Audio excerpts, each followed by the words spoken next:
It began in silence. Not with screams. Not with blood. Not even with a fight. Just a vanishing. December 4, 2013, Flagstaff, Arizona. 19-year-old college student Emily Reyes disappeared from the university library just after 8 p.m. Security footage showed her leaving the building alone, bundled in a green parka, earbuds in, phone clutched tight. She was walking the familiar half-mile back to her dorm. She never made it. By midnight, her roommate had filed a missing persons report. By morning, her parents had flown in from New Mexico. And by that evening, the story had already made the local news. But something was off. There was no evidence of a struggle. No suspicious vehicle. No eyewitnesses. Her phone, later recovered near a storm drain, had been wiped clean of data. And not just deleted, professionally wiped. That was the first hint. This wasn't someone sloppy. By day 5, Emily's case had escalated beyond local law enforcement. Something about it, the speed, the clean digital erasure, the eerily quiet scene, made the FBI step in. Special Agent Reed Lawson, a veteran profiler with 20 years in serial crimes, was brought on. Too precise, he said, staring at the files. This wasn't random. This was planned. Stalked. Executed. But there were no demands. No ransom. No communications. Just silence. Then came the clue. And it made Agent Lawson's blood run cold. 2 weeks after Emily's disappearance, janitors cleaning a supply room on the far end of the library wing found a loose tile behind a mop sink. When they pulled it free, they found a small, airtight plastic bag taped inside the hollow. Inside it was a folded sheet of paper. Typed. Double-spaced. Meticulously clean. It read, asterisk, "You won't find her until I'm ready. She's not the first. She won't be the last. A. Asterisk. No fingerprints. No DNA. No trace of how long it had been there. But one thing was clear. This was a message. And it wasn't meant just for them. It was a game. Agent Lawson ordered his team to go back. Way back. They dug into missing persons cases from the last 10 years involving young women who disappeared within 1 mile of a university, library, or academic institution, with no witnesses, no struggle, and no trace. What they found horrified them. 9 other cases. Different states. Different universities. Different names. But the exact same MO. The same clean erasure of data. The same lack of forensic evidence. The same eerie silence that followed. And in 3 of those cases, once agents re-interviewed school custodians, they uncovered the same typewritten notes, hidden inside crawlspaces, maintenance closets, or sealed utility boxes. Always signed. A. Lawson brought in one of the Bureau's most advanced behavioral analysts, Dr. Paige Holloway. Her profile was blunt. We're not dealing with a thrill killer. Or a spree killer. This is someone who plans years in advance. He doesn't act out of impulse. He builds a box. A perfect kill box. Every exit. Every angle. Every contingency. In one case, surveillance footage showed a victim entering a building, but no footage of her ever leaving. The only explanation? A hidden exit route known only to the killer. This person wasn't just careful. He was obsessive. And he had studied them. In early 2014, the investigation hit its first break. In Eugene, Oregon, a construction worker digging trenches near a demolished campus building uncovered a steel container buried 6 feet underground. Inside, a plastic-wrapped bundle containing human bones. Dental records confirmed it was a student named Naomi Brent, missing since 2007. But that wasn't all. Next to the remains was a sealed black notebook, waterproofed and zip-tied. Inside was a list. Dozens of entries. Each one listed with a city, date, and a number. Albany, New York, February 11, 2004, 1.13 hours. Tempe, Arizona, November 6, 2009, 1.48 hours. Reno, Nevada, March 25, 2011, 0.59 hours. Flagstaff, Arizona, December 4, 2013, 1.07 hours. Each line ended with a time, an exact duration. What it meant wasn't immediately clear. Until Holloway realized. Those are the kill times. From capture to completion. He was timing himself. Forensics found 0 prints, 0 hairs, 0 trace DNA. But the steel container had one faint, rusted manufacturer code. A serial number that traced back to a small supplier in Ohio, who had only sold 20 such containers over the past decade. 18 went to military or survivalist groups. 1 to a federal agency. And 1, cash purchase, unregistered, was picked up by a man using an alias, Alan Forrester. The alias traced to a burner address in Idaho. But when agents raided the property, it had been burned down 6 months prior. Arson. No survivors. No remains. But buried beneath the ashes, investigators found another steel box. This one empty. Except for a note. Asterisk. Too slow. You learn nothing from remains. Try again. A. Asterisk. He wasn't a shadow. He was hiding in plain sight, among road trippers, hikers, students, and truckers. And for over a decade, he used the entire American landscape as his hunting ground. What shocked investigators most wasn't just his methods, but how he weaponized the ordinary. Rest stops. National parks. Public libraries. Airport parking garages. Each victim was carefully selected. Not by who they were, but where they were. He didn't chase them down in back alleys. He waited, with the patience of a military sniper, until the moment was perfect. He called it ethical hunting. The kill had to be clean, without chaos, without mess. The only problem. He wasn't hunting deer. He was hunting people. There had been whispers. A story buried in a small-town Montana hospital report from 2010. A woman in her mid-20s had shown up barefoot, bruised, disoriented. She gave a false name and refused to let police interview her. The nurse who treated her remembered duct tape burns around her wrists and ankles, and the distinct mark of a plastic zip tie across her throat. When the FBI tracked down the nurse in 2014, she remembered something else. She kept repeating 2 words under her breath, over and over like a prayer. The box. The box. The box.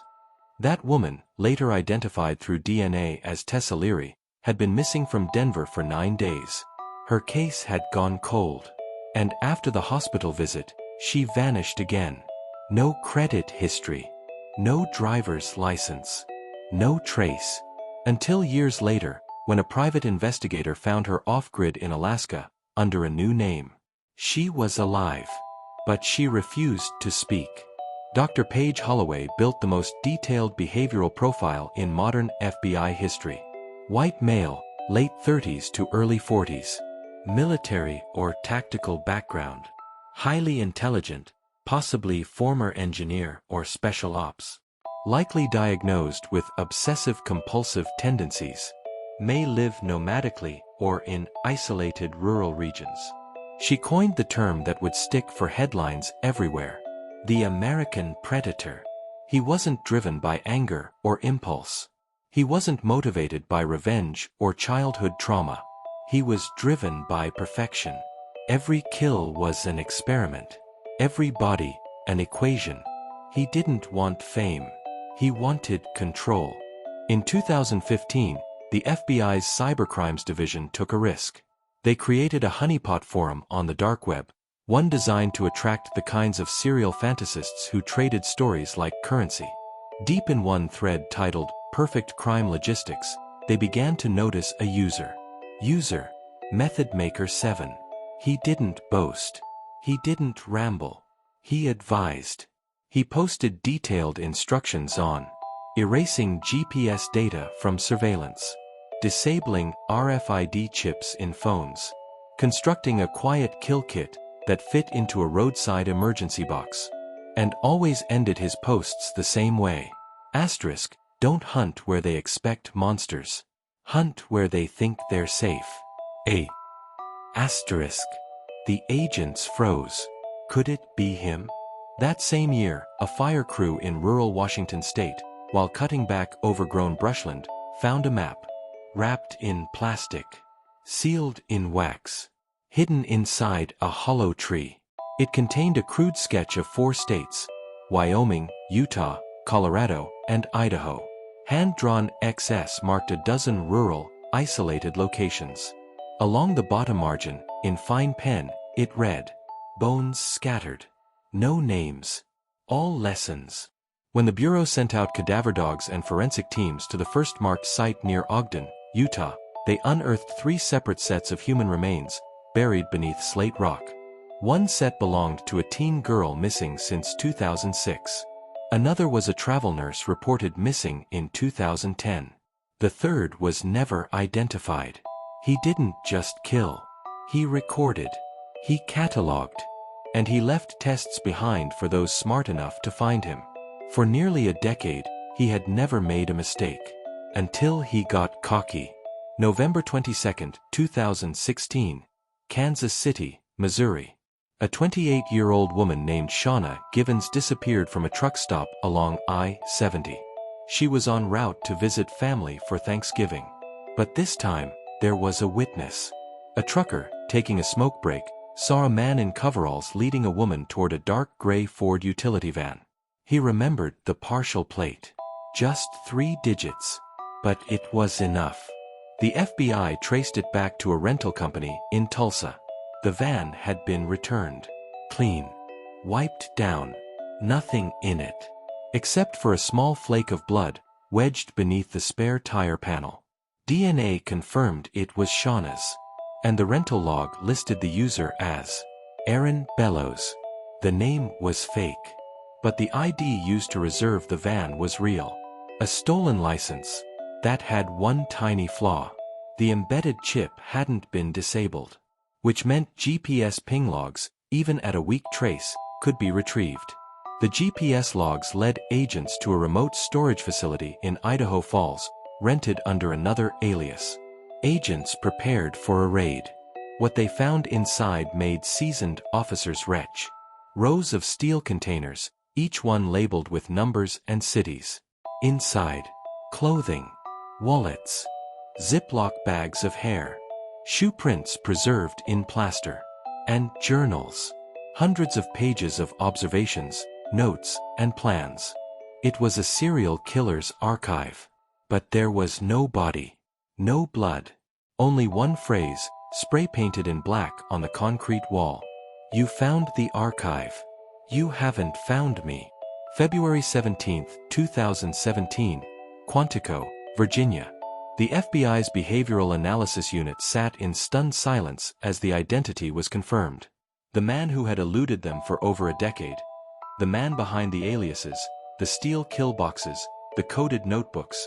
The one signing his notes with a chilling, simple. His name was Caleb Ward. Not a ghost. Not a myth. A real man. Born in Nampa, Idaho, in 1982. Son of a decorated Army colonel and a schoolteacher. High school valedictorian. ROTC scholarship. Served 2 tours in Afghanistan as a combat engineer. No criminal record. No known psychiatric history. Highly respected. Highly invisible.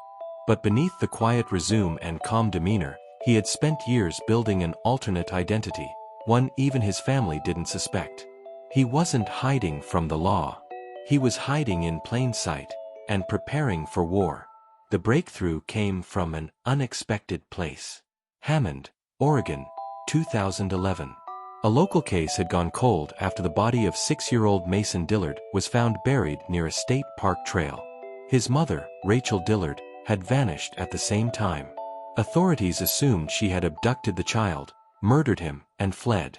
But now, something from Caleb Ward's kill journals contradicted that. One chilling entry read, "Hammond." The mother screamed longer than expected.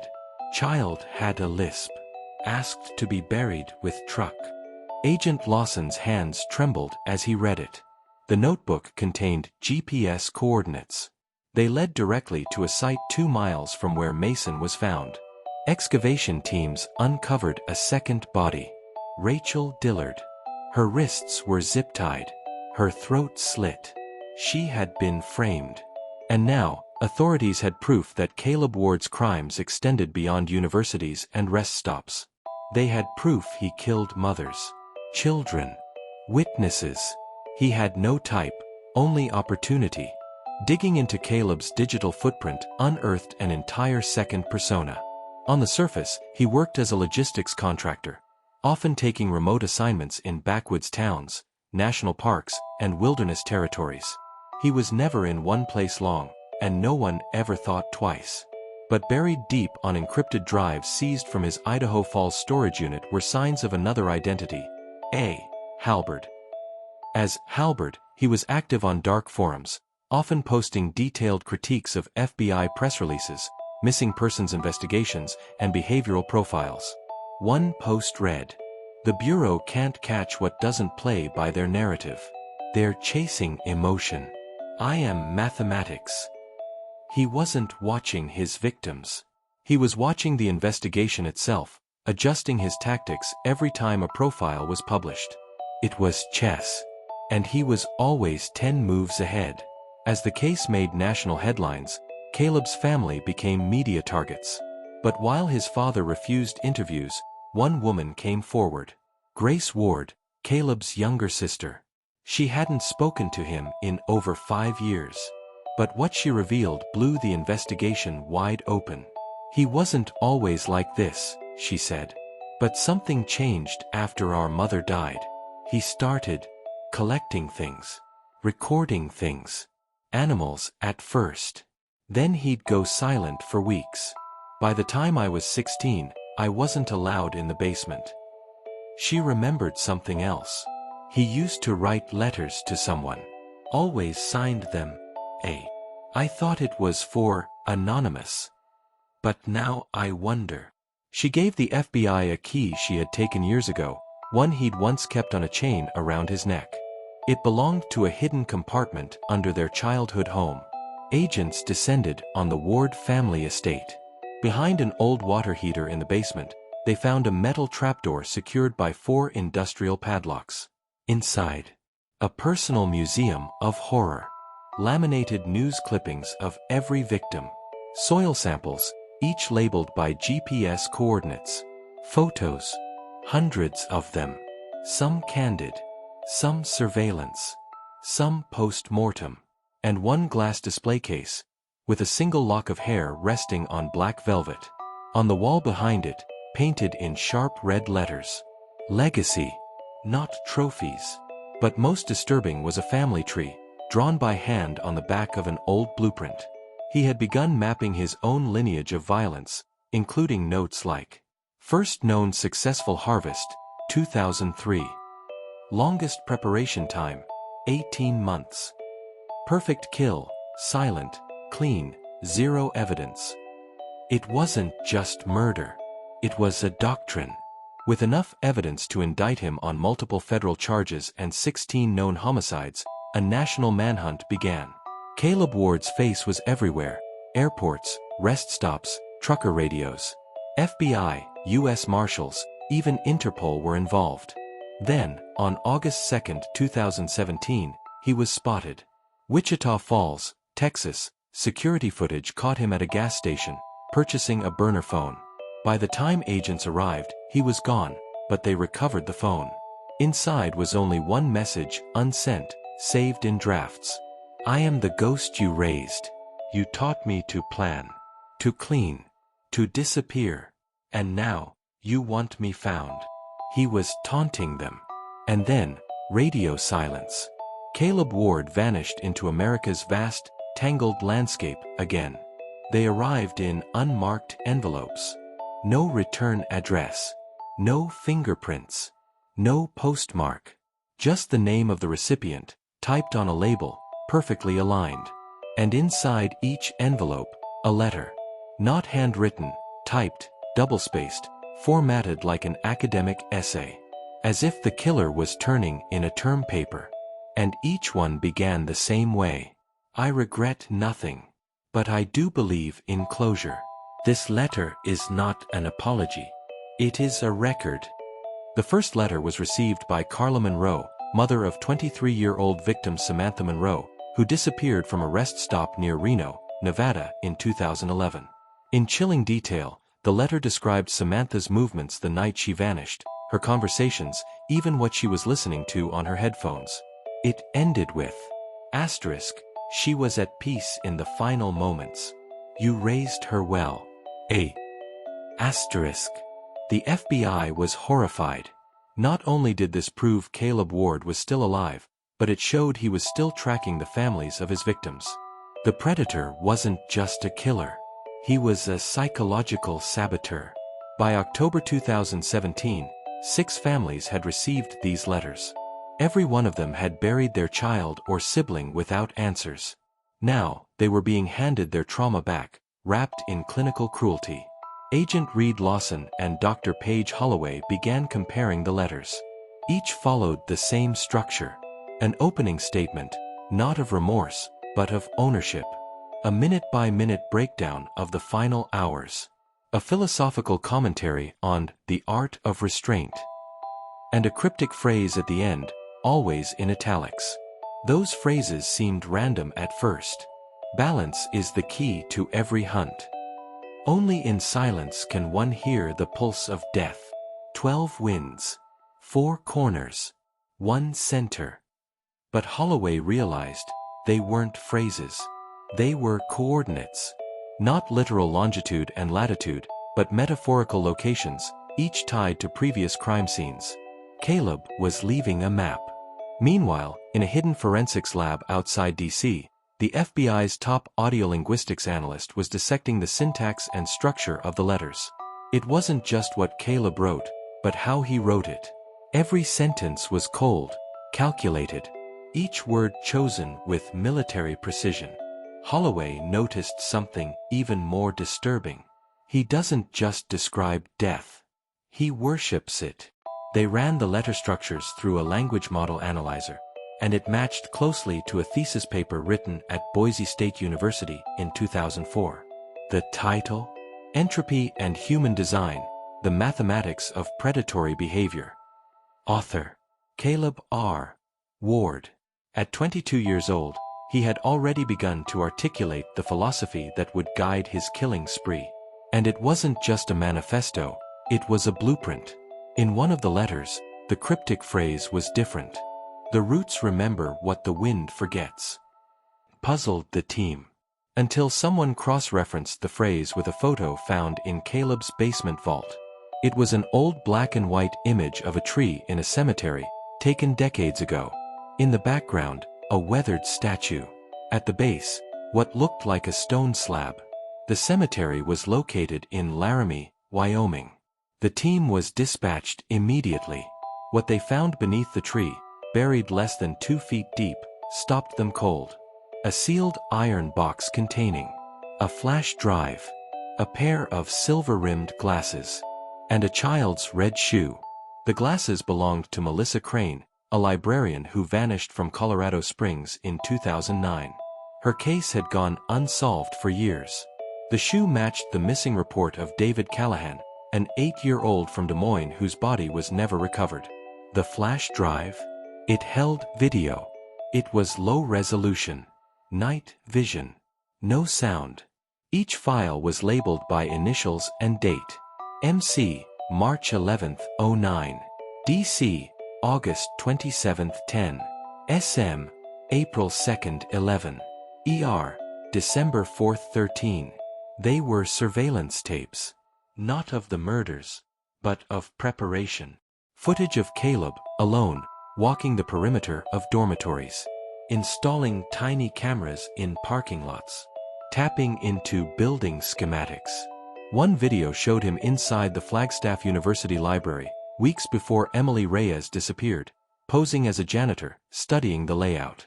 This was no predator acting on impulse. He was a planner, a student of death. And every murder was a test he passed with flying colors. But there was more.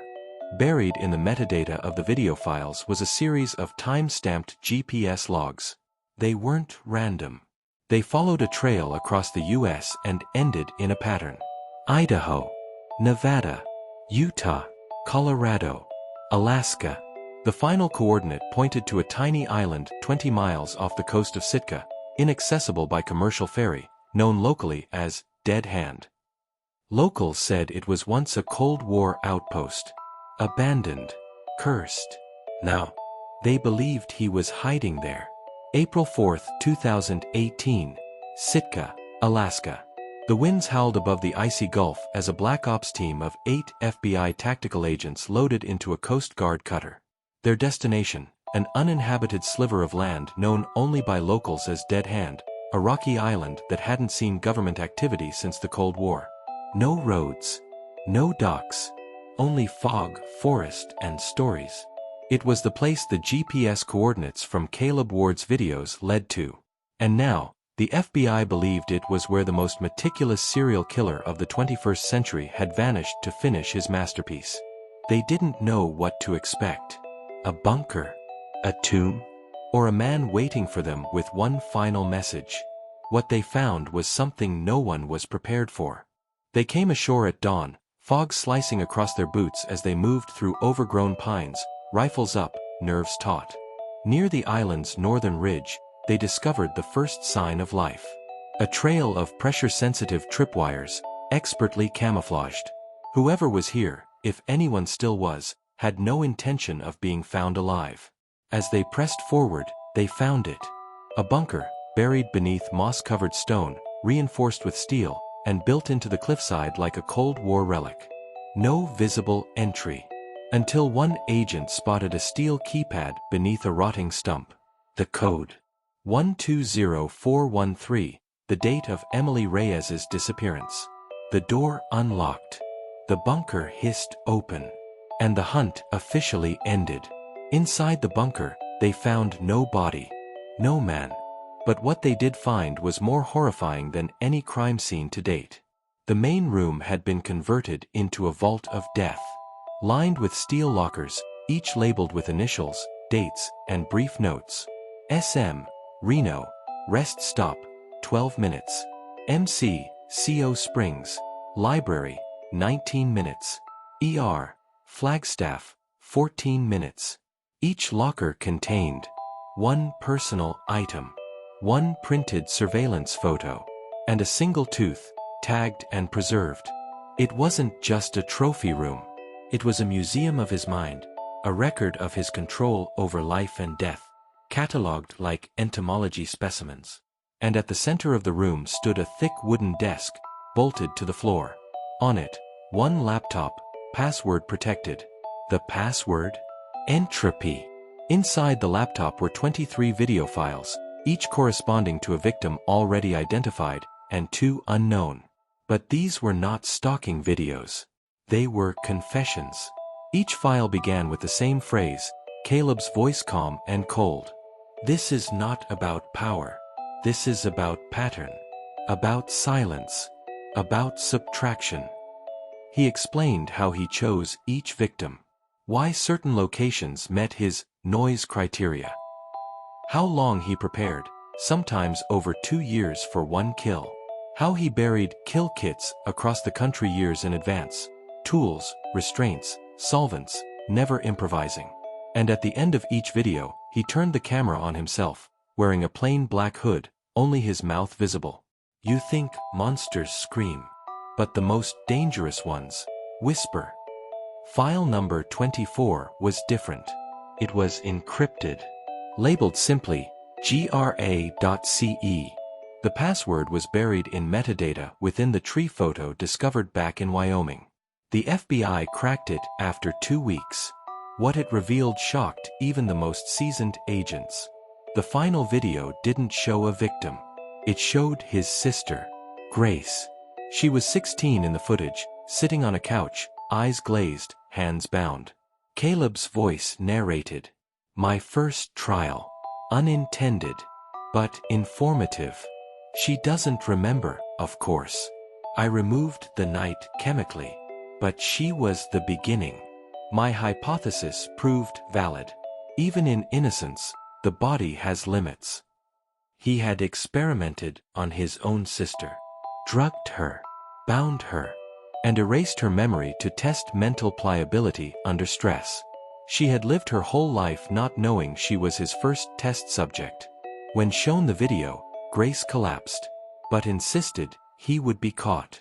As the team scoured the bunker's secondary tunnels, they reached a sealed chamber deep below the main structure. Inside was a body. Male. Mid-30s. Gunshot to the head. Advanced decomposition. Beside him was a handwritten note. Legacy is a burden. This was the last clean kill. Myself. C.W. Was it really Caleb? Dental records said yes. DNA. Confirmed. The jaw, intact, matched photos. Fingerprints. Present. Case closed. Or was it? But months later, a forensic pathologist raised doubts. The body had surgical scars not seen in earlier photos of Caleb. The suicide shot angle was awkward, more likely inflicted by another person. The gun. Wiped clean. And one more thing. There was no tooth missing. Unlike all Caleb's previous victims, the body was intact. Could it be a decoy? Did Caleb fake his death? Had he planned even this, his final vanishing, like all the rest? The case officially closed in October 2018. But behind closed doors, the file remains flagged. Active. Red watch list. No end disclosure. Till date, 18 victims have been confirmed. 5 sets of remains were never recovered. 2 victims remain unidentified. And at least 9 cold cases across the U.S. are now under re-examination. Caleb Ward changed the profile of modern serial killers. He wasn't impulsive. He wasn't messy. He was mathematical.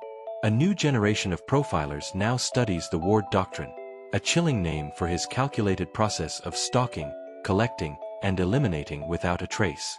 And still, every year, letters arrive. Typed. Anonymous. Always signed. Asterisk. You buried a body. Not the mind.